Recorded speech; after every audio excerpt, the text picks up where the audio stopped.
Welcome back everyone to this quick lecture on the delete clause. As you may have expected, we can use the delete clause to remove rows from a table. For example, we could say something like delete from, then choose the table name, where, and then some sort of condition, such as column row ID equal to 1. And this would remove the rows that have a row ID of 1.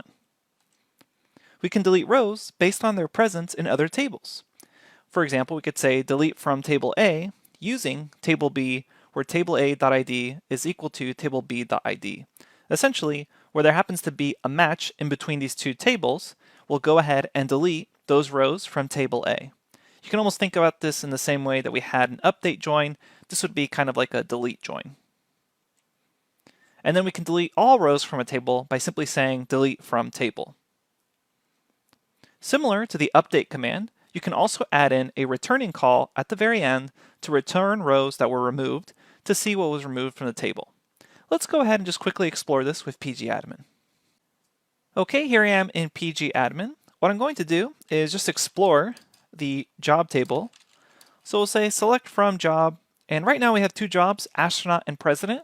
Let's go ahead and add in a new job, and then we'll go ahead and remove it. So to add in a new job, we already know that we just say insert into the job table. We only need to specify the job name column since job ID is a serial key, and that will be automatically filled in for us. So we simply say job name, values, and we can choose some values here. So I can say something like, let's go ahead and say cowboy as our job.